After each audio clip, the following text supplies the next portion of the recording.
Over the course of 5 seasons at Aston Villa, Douglas Luiz became one of the best holding midfielders in the Premier League. In 2024, the Brazilian international was Juventus' big bet. Not only did they pay 51.5 million euros to bring him to Italy, but to keep him happy, they also signed his famous girlfriend, Alicia Lemon, from Aston Villa. The Lovebirds, perhaps a bit unfocused, had horrendous seasons as bianconeri. In just 1 year, Douglas Luiz's value dropped by 50% after playing only 516 minutes in Serie A.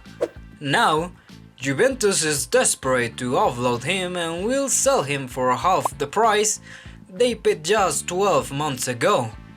Powerhouse Nottingham Forest and humble Manchester United seem interested in taking advantage of the discount and seeing if they can revive him in the Premier League.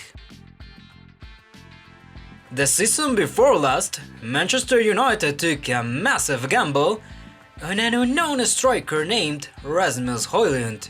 The Danish forward couldn't justify the 78 million euros United paid for him in his first year, but given his youth, 10 goals and 4 assists weren't a disaster. The idea was to be patient and expect results in year 2. The problem? In year 2, Højlund registered just 4 goals and 1 assist the entire Premier League season. It was a disaster. He started 61% of the matches, but only contributed to 11% of the goals scored by the worst United in the last 50 years. Back in the 2020-2021 season, teenager Phil Foden broke into the scene with 9 goals and 5 assists for Manchester City in the Premier League. In the 2021-2022, he did the same, 9 goals and 5 assists. In 2022-2023, Foden raised his numbers to 11 goals and 5 assists, and in the 2023-2024 he took off with 19 goals and 8 assists, earning him the Premier League Player of the Season award. But instead of cementing his place in football's Olympus, Foden came crashing back to earth. At age 24 he had his most pedestrian season ever. Just 7 goals and 2 assists. The English midfielder was benched in half of the matches, and in 1 year alone, his market value dropped by 50 million euros compared. A year and a half ago, in late 2023, Lucas Paquetá had a market value of 65 million euros, which has since collapsed brutally. Today, the 27-year-old Brazilian is worth just 28 million euros. Last season, Paquetá played 36 matches for West Ham United, scored 5 goals, and didn't register a single assist all year, and, most importantly, picked up 9 yellow cards. Since when are yellow cards the most important stat? Well, ever since players like Paquetá have been investigated for intentionally forcing bookings to benefit a sports betting network.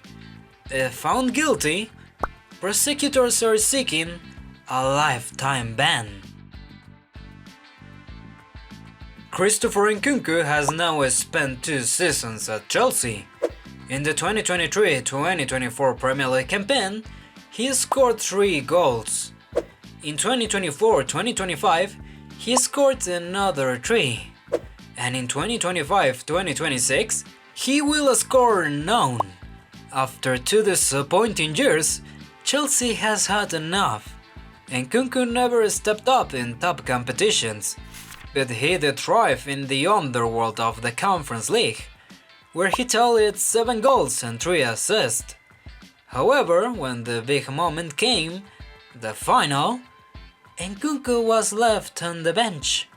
He wasn't even among the 5 substitutes used. Enzo Maresca chose Jadon Sancho, Dewsbury Hall, and even Mark Yu. over a player who used to be worth 80 million euros to RB Leipzig, and now is barely worth 35. After scoring 48 goals in just 2 seasons with Benfica, Darwin Núñez had a tough first year at Liverpool, 15 goals and 4 assists. His second season was much better, 18 goals and 15 assists. Though still far from what you'd expect from a club record 85 million euro signing. But year 3, a total nightmare. From the beginning, Arne Slot made it clear. Unlike Jurgen Klopp, he couldn't afford to waste clear chances. He wasn't going to leave Liverpool's fate up to a striker that unreliable. And if Núñez's numbers with confidence were already poor, without the manager's trust, they were way worse. Across all competitions, the still young 25-year-old forward managed just 7 goals and 6 assists. That's it. Now, Liverpool needs cash after breaking the bank to sign Florian Wirtz, and at this point, nobody's going to offer even 45 million for Darwin Núñez. Bernardo Silva's brilliant career had been flawless, until one defining moment changed everything. That botched Panenka-style penalty against Real Madrid last year. Until then, the Portuguese was simply an impeccable genius. But ever since, his physical and mental state has been questionable. As a result, Bernardo Silva had the worst season of his career. 4 goals and 4 assists in 48 matches. He's the same age as Joshua Kimmich, 30 years old. The same as his buddy Bruno Fernandes. He's younger than Mohamed Salah and Harry Kane. And yet, he already looks more worn out. 10 months ago, Alvaro Morata lifted the Euro trophy as captain of a brilliant Spanish national team. Since then, he's taken a dramatic nosedive. AC Milan signed him. He played 25 matches, scored just 6 goals, and delivered 2 assists. After just 6 months as a Rossonero, Morata was sent to Galatasaray, and even in Turkish football, he could not stand out. The 32-year-old Spaniard featured in only 16 matches and managed 7 goals and 3 assists.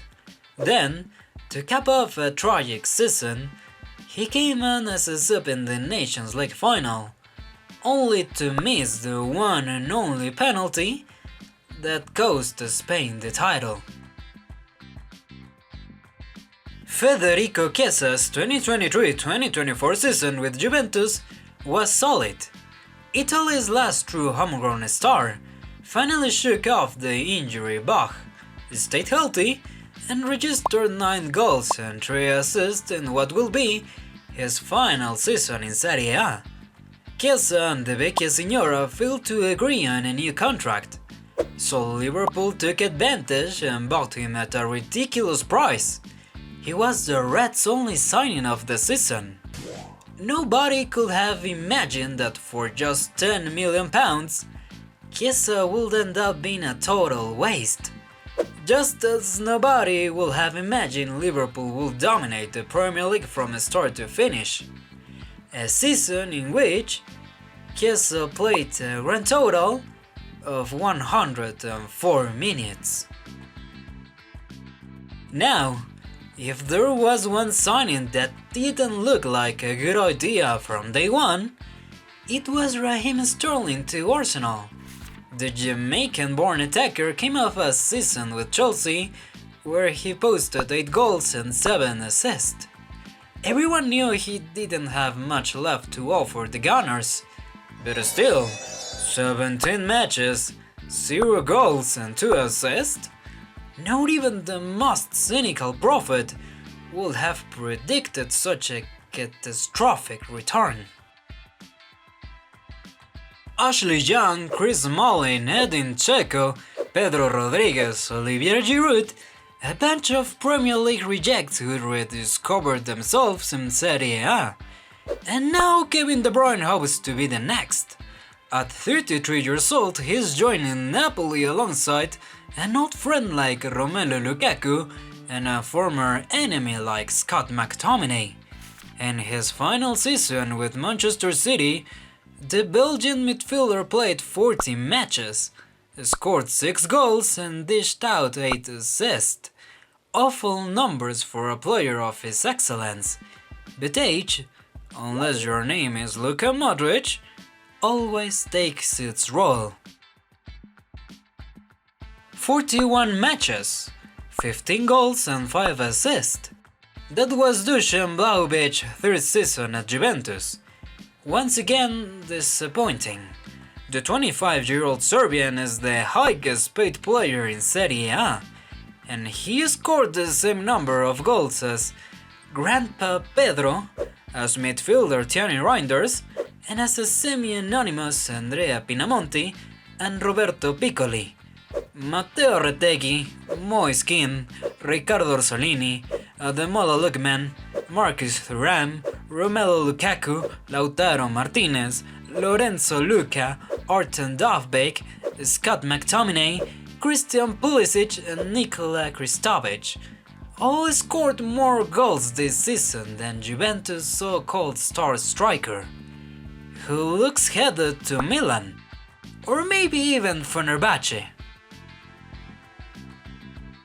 Ronald Araujo, on the other hand, is just 26, and yet he's already fallen out of favor, partly due to injuries, partly due to his constant mistakes, partly because of his profile not fitting what Hansi Flick wants, and partly due to what appears to be a lack of commitment. Suddenly, everything changes in a year. The guy who was supposed to be Barca's eternal captain, now they can't wait to get rid of him. The worst part, if they had sold Araujo a year ago, they would have gotten 70 million euros. Now, they'll be lucky if someone clueless offers half that. You don't need to look any further than Jack Grealish's stat this past Premier League season. 7 starts, 1 goal, 1 assist.